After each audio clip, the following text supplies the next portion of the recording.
Bonjour, grande nouveauté sur Femmes de Déco TV. Vous avez été nombreux à me le demander. Je vous propose de commencer à travailler les pâtes polymères, la pâte polymère. Aujourd'hui, je vous propose réellement des bases, donc très simples à réaliser aussi bien pour des débutants que pour des enfants, que pour des adultes. Vous allez donc voir aujourd'hui le premier atelier d'une série d'ateliers. Nous allons progresser petit à petit au fil des mois.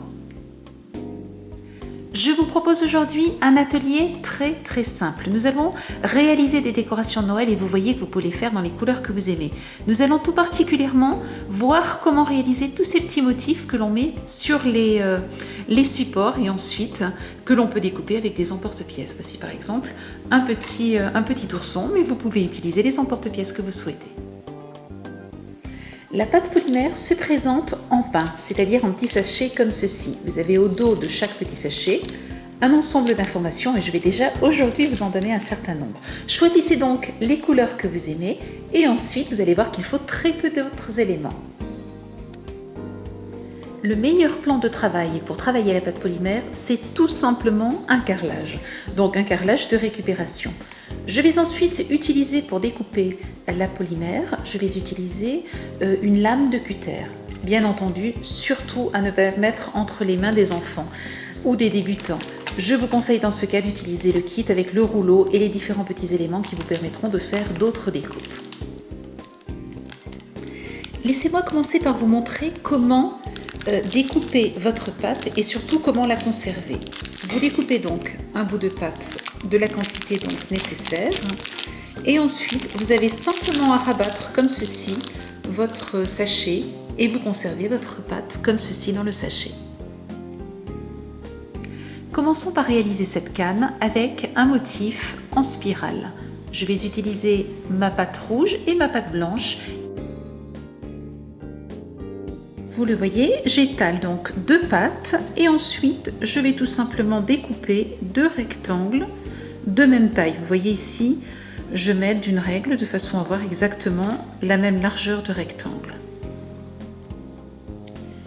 Je découpe ici au bout une toute petite bande parce qu'ensuite je vais décaler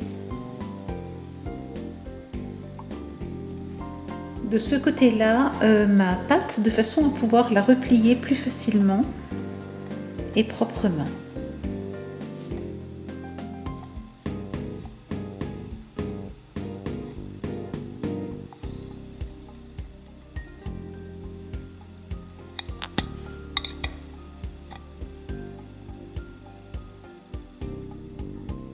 Je vous propose maintenant de réaliser une canne comme celle-ci. Je pars tout simplement d'un boudin blanc. J'ai étalé de la pâte rouge et je vais mettre mon boudin blanc sur la pâte rouge et entourer la pâte rouge autour de mon boudin blanc.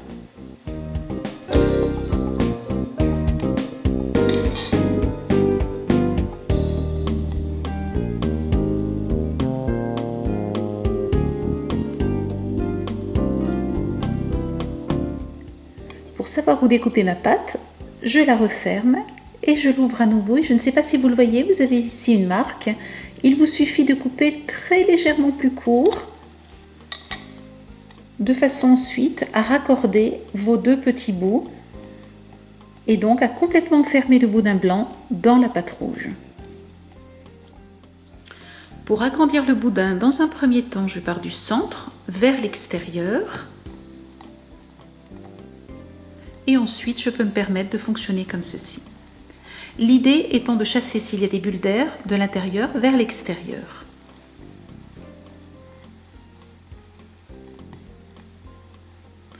De ce côté-là, je souhaite un boudin relativement large et ici, je vais le diminuer. Je vais même en fait le couper en deux. Ce qui vous donne donc ce que je vous ai montré tout à l'heure. Je vais garder celui-ci relativement large et je vais par contre rétrécir l'autre. Une fois que mon boudin est rétréci, je le coupe en deux et je recommence. Je recoupe la moitié en deux et je réserve. Je vais m'occuper de celle-ci.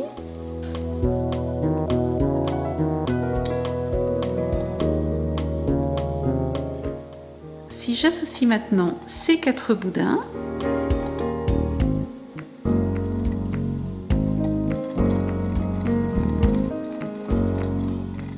que je les diminue à leur tour, que je les coupe en deux,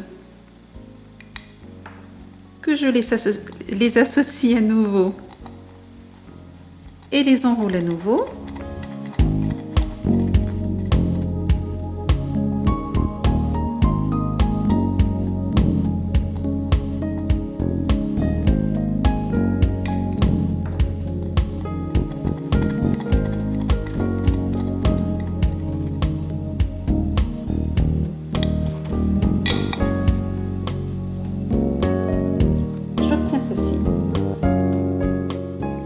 Vous voyez, nous sommes partis d'un boudin comme celui-ci que nous avons diminué, puis doublé, puis rediminué, puis doublé, puis rediminué, puis doublé, pour arriver à ceci. N'oubliez pas, bien entendu, entre chaque étape, de bien mélanger votre pâte, de bien la réchauffer de façon à la ramollir. Veillez aussi à avoir les mains propres lorsque vous passez du rouge au blanc, de façon à être certaine de ne pas rajouter du rouge dans le blanc.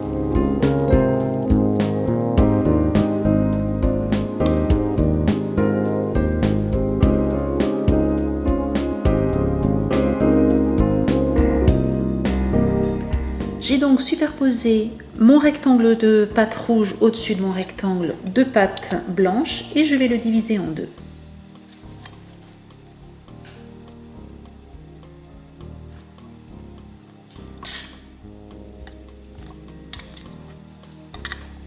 Je superpose ensuite à nouveau et je recommence en divisant en deux.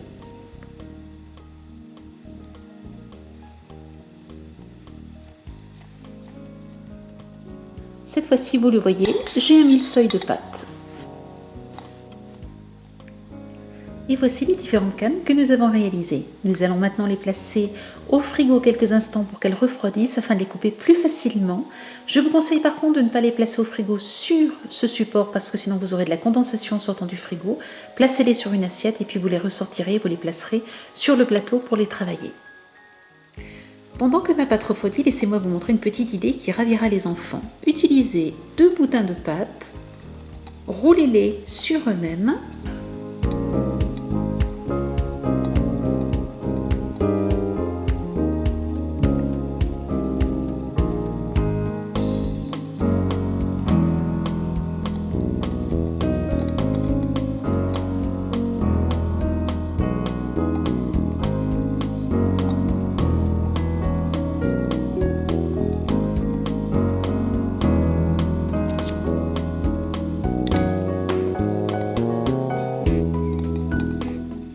Et voilà comment vous pouvez réaliser 2 petites décorations déjà pour le sapin.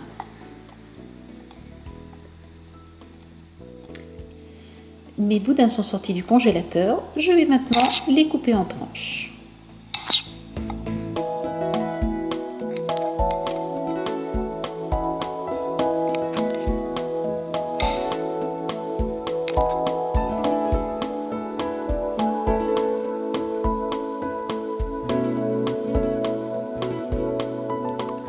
Une fois que vos découpes sont faites, choisissez un emporte-pièce. Vous voyez celui que j'ai utilisé tout à l'heure pour le flocon. Vous avez des ronds, vous avez des cœurs, vous avez des fleurs, vous avez des oursons. Enfin voilà, faites votre choix. J'ai récupéré tous les petits bouts de pâte que j'ai découpés, j'ai fait une boule, je les ai étalés et voici ce que j'ai obtenu. C'est en fait une couleur que j'aime bien, donc je vais la garder d'un côté de la décoration et de l'autre, je vais mettre donc les petits éléments découpés. Je vais commencer par très légèrement marquer le contour de la décoration finale de façon à savoir où placer les éléments. Et je vais venir donc placer les éléments simplement en les superposant.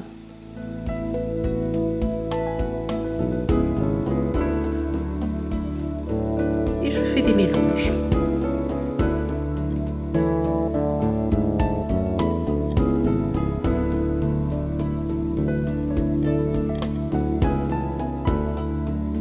Une fois que toute la surface est recouverte des éléments, je vais venir les écraser.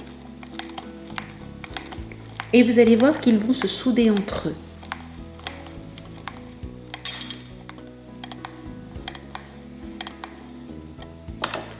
Je peux maintenant venir poser mon emporte-pièce au-dessus et découper.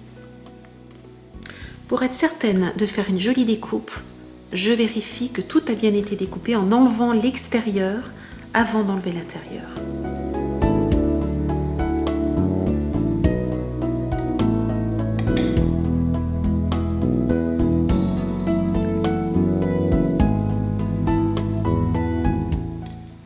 Voilà, vous voyez, le trou est fait tout simplement avec un cure-dent. Si votre pâte est trop molle, passez-la, mettez-la d'abord au frigo et ensuite vous verrez qu'il n'y aura aucune difficulté à faire le trou.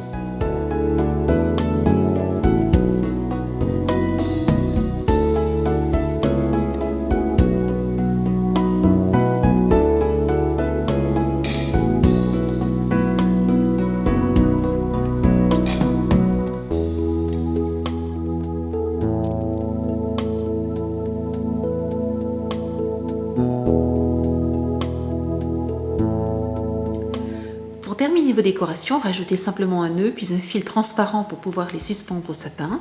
Vous pouvez aussi les déposer sur une table, les coller sur une carte et réaliser ainsi toutes les petites décorations en pâte polymère. Elle durcit, vous allez pouvoir ensuite les vernir avec un vernis. N'hésitez pas à défaire, vous ne le savez pas toujours, mais en défaisant cette étiquette, vous avez ici toutes les instructions pour l'utilisation du vernis brillant ou du vernis mat.